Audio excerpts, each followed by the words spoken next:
Hi, this is Dr. Padma Garvey. Today's podcast is going to involve two parts. The first part, I'm going to interview a patient of mine named Kari, who was able to deal with her high blood pressure with some dietary changes. So she's going to be talking to us about her experiences.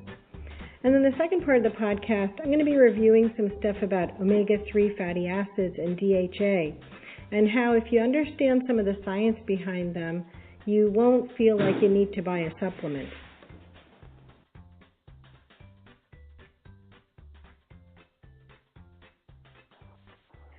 So, do you mind telling us a little bit about yourself, like whatever you're comfortable sharing? Sure, no problem. I think my appointment with you was in July or the tail end of June, and my blood pressure was high. I think it was 156/88, and it kind of startled me because my mother, heart disease runs in my family on my mother's side, and now I'm at that age where, okay, this is a big deal. Not that it's not a big deal any time, but it's time to do something about it. And you had suggested the plant-based diet, which I never really would have ever thought of without you, and to watch a couple documentaries. I know one was Forks Overnight. And I was completely blown away how people were healing themselves just by what they were eating. So I kind of jumped right in to try to be as plant-based as I could. And meat was easy to just give up, but I struggled back and forth with dairy. But even though I would have a little dairy from time to time, I always made my main goal to incorporate some kind of fruit or vegetable as the majority of my meal. And I actually took my blood pressure again today, and it was 133/78, and I'm just so pleased by that because I don't want to have to live on medication or take it for a short amount of time at all. Yeah. And these changes were just made by my eating, and I lost between 10 and 12 pounds. I do fluctuate, but women do. Yes. And that was strictly just by my diet. That's not incorporating exercise. That's just what I eat. That's great. So let me ask you, Kari, can you describe what were your eating habits like before you made the change? I would say the typical quote-unquote American diet, if we have one. I loved my dairy products. I had cheese, ice cream. I would love a cheeseburger from time to time, especially in the summer. You would be grilling, so you'd have cheeseburgers and salads that had a lot of mayonnaise in it. You don't realize how much meat you really eat when you think, well, I only had a steak this week, but then you forgot about, well, I was eating chicken every single day too, and then I used to like bacon and eggs, and I would eat, what I didn't think it was a lot, but when you start to really look at the changes that you're making, it adds up to be quite a bit. And you start to realize, wow, I'm having bacon 3 times a week, or I'm having red meat once a week, plus chicken 3 other nights a week, and it's just a lot of animals. Right. So did you, what was the most challenging? You had mentioned that dairy was challenging. So how did you overcome, or how did you approach that? Eliminating dairy. What did you do? I fell in love with coconut milk and cashew milk. They were big substitutes for me if I even was following a recipe that called for milk, or if I wanted to make a smoothie, I could do the same thing with coconut milk, and they make a good cashew. I think it's the So Delicious brand. It makes a good cashew ice cream, so that's how I was still getting like my ice cream fix and not having dairy. I can eat a ear of sweet corn without butter. I'm one of the few that I know that can do that, so that was never an issue. And it was just trying different things. And I would get hung up on having a slice of pizza because who doesn't love pizza? And If I do it now, it's definitely only one slice, and it's definitely not as frequent as I would before, and it's loaded with veggies. Right, right. So, what, as far as like cooking, or what's a typical breakfast? What's a typical lunch now for you? What's a typical dinner? For breakfast, I enjoy an oatmeal, or sometimes I'll just make a plant-based protein smoothie with coconut milk. Got to throw some veggies in there, and the protein powder, and maybe a banana. Lunch, I created I call it my own Chinese food stir fry. I would saute vegetables up with garlic and onion and some liquid amino acids from Bragg. Tastes just like soy sauce, but only healthier. Mm-hmm. And instead of rice, I would serve it over quinoa, because quinoa has protein, because everyone likes to wonder where the protein comes from. Right. And that was like one of my favorite lunch dishes. For dinner, you can have pasta with garlic and oil, load it with veggies. Ironically, I'm not that crazy about salads, so I really wasn't eating a lot of salads. But just mixed vegetables. Now I'm loving squash season, so whatever it is, it's some squash, maybe some broccoli, maybe some quinoa. There's no actual, I'm not missing the meat and potatoes anymore. That's the standard American diet. Right, right. So how do you handle going out to eat? That it can get tricky. I actually have this obsession with Chipotle lately, because I just love their veggie bowl. It's just so tasty to me. But every restaurant will have a salad and some kind of vegetables. So if you want to get really healthy, you can go like a salad and vegetables. Or you can try to find a pasta dish that's based in like a garlic and oil and add a side of vegetables. If you're willing to try, there's always something on the menu that you can have. Right, right. And what about your family? What do they think about what you're doing? They kind of look at me a little weird. It's definitely not for them. I know some of them have tried, but then they're like, well, like my mom, she loves to have her cream and her coffee, and more power to you. She wasn't really open to trying the non-dairy alternatives, but to me, I think it was the best decision to try, because I don't have to take medicine now, and it's just the simple changes, and my mind is very open to it, and what you eat is really a medicine or a poison, and I'm just so happy I tried this. Right. What did your primary care physician think? Did he or she ask you what you did to drop your blood pressure? Yes, definitely. Dr. Yago did. She wanted to know what the changes were, and I explained it, and she said that that's great. Keep doing what you're doing. That's great. Did you feel any other changes? Did you, or I should ask, did you feel physically different? I feel like my skin changed. It cleared up a little bit, and my hair and nails grow so much faster now. I guess those would be the physical changes I noticed. And then immediately bloating was just gone. I didn't realize how bloated I guess I was until I just started to lose it, and then my pants were starting to fit a little bit better, and I was like, oh, okay. Right, and right. It's all just by what I was eating. That's great. So what, I think you're a teacher, correct? Yes. And what do you, have you talked to your students about any of the things that you're doing? Does that come up?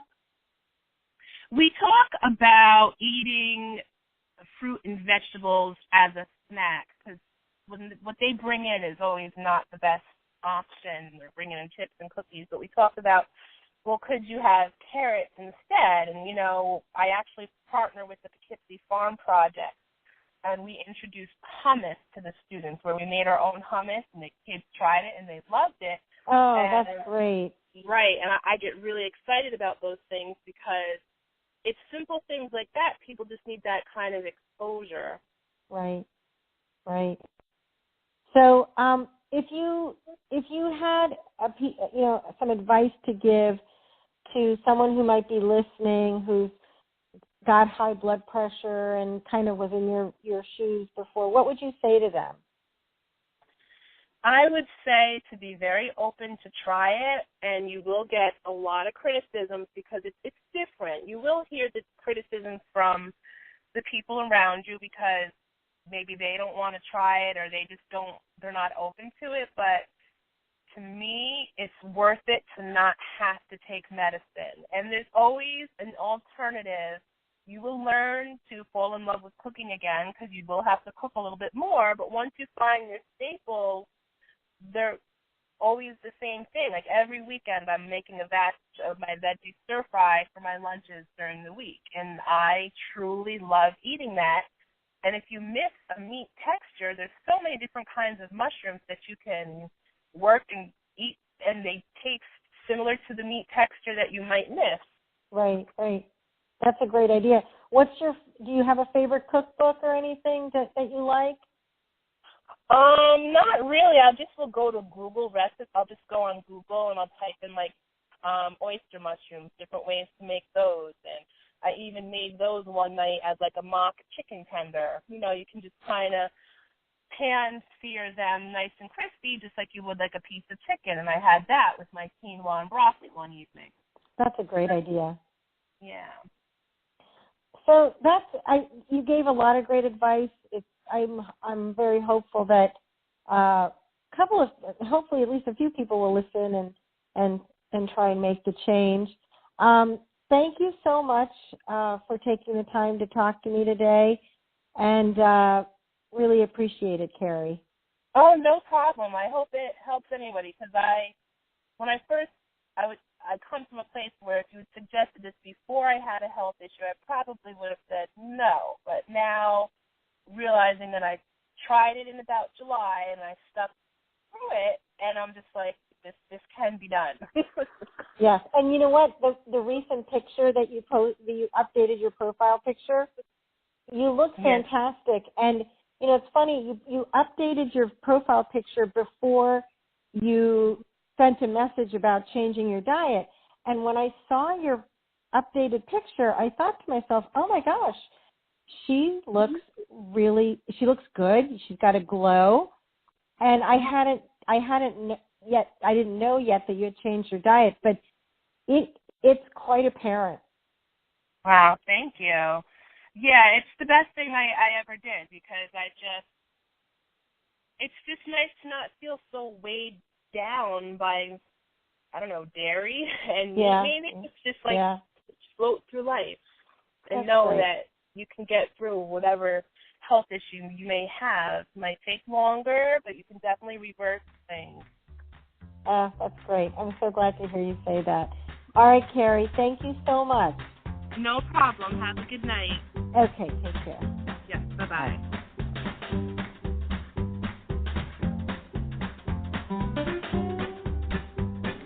It was really nice listening to Kari talk about her experiences with changing her diet to a plant-based diet. It's helpful to hear real people talk about what they do to change over to a healthier way of eating. The next few minutes I'm going to spend a little bit of time talking about omega-3 and DHA and how if you understand the science, you won't feel so obligated to buy those supplements. One of the biggest pitfalls with modern medicine is our desire to single out that one special chemical, hoping for the panacea for health, smarter babies, and happier lives.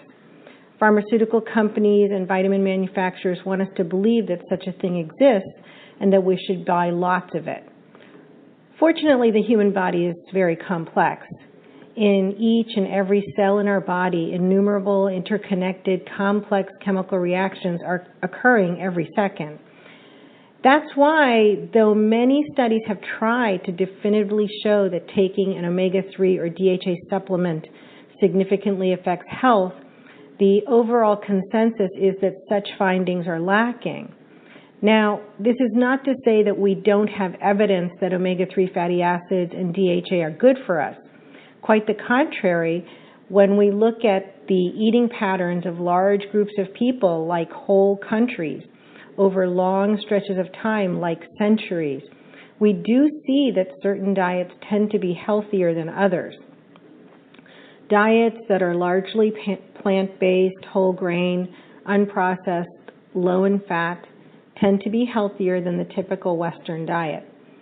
It is believed that part of this lies in an inherent healthy balance between omega-6 and omega-3 fatty acids found in such diets. The biochemistry of omega fatty acids like omega-3, omega-6, and DHA is complicated. Humans cannot make omega fatty acids. We need to eat them. Omega-3 fatty acids help keep our blood flowing, so they seem to help in preventing strokes and heart attacks. Omega-6 fatty acids help to rev up our immune system by promoting inflammation. Too much inflammation is bad, but a little bit is actually absolutely necessary. Too much inflammation causes heart attacks. So too much omega-6 in our diets and not enough omega-3 sets us up for poor heart health. Keep in mind that both omega-3 and omega-6, we're talking about extremely small amounts. You don't need massive amounts of either of them in your diet. And an ideal ratio of omega-6 to omega-3 fatty acids is probably 4-to-1 or 6-to-1. The typical Western diet has a ratio of about 20-to-1 or 30-to-1.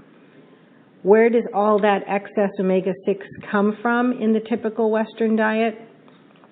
Mostly from the oils that are used in processed foods. So if you simply eliminated processed foods and made your food from scratch, you would go a long way towards heart health. While fish is a good source of omega-3 fatty acids, eating it or consuming fish oil supplements is extremely detrimental to the environment. There are excellent plant-based sources of omega-3 fatty acids.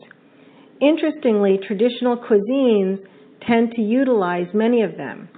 Olives, walnuts, flax seeds, chia seeds, tofu, black mustard seeds, greens, and seaweed are just a few examples of plant-based sources of omega-3 fatty acids. Keep in mind also that you do not need massive amounts of these items. In fact, if you stuck to a whole grain, low oil, unprocessed plant-based diet, then your omega-6 to omega-3 ratio would be close to 1-to-1, which is super. DHA is a byproduct of omega-3. It is being recommended as a supplement for pregnant women because of a few studies suggesting DHA helps with brain development. Our bodies take the omega-3 and push it through a chemical reaction in our cells and change it to DHA. DHA is necessary for building healthy cell membranes, including the membranes of our developing brains. Our bodies have the ability to convert omega-3 to DHA. Various companies and organizations have postulated that we cannot make enough DHA to meet our needs, and therefore we need a supplement or an animal-based diet. But studies looking at the DHA in cell membranes of vegans versus non-vegans found no difference in cell membrane structure. Think of the chemical reaction in our cells that changes omega-3 to DHA like a turnstile separating two rooms. In one room you have boys and girls, the other room is empty. If you have 99 boys in one room and one girl in the room, then the odds are that a boy will go through the turnstile into the empty room. If you have 50 boys and 50 girls in the room, then the odds of a girl going through the turnstile is much higher. Similarly, if our diets have too much omega-6 and not enough omega-3, then the chances of omega-3 being converted to DHA goes down. But if our diets have equal amounts of omega-6 and omega-3, then the chances of omega-3 being converted to DHA goes up. At the end of the day, we need to resist the urge to simplify humans into one single chemical reaction. It is the lifestyle that is key. So don't overthink it. Stick to a varied, low-oil, unprocessed, plant-based diet, and your body will know exactly what it has to do. Thanks for listening to the podcast. If you want more information, you're always free to go to my website, www.drpadmagarvey.com, drpadmagarvey.com. Thanks for listening.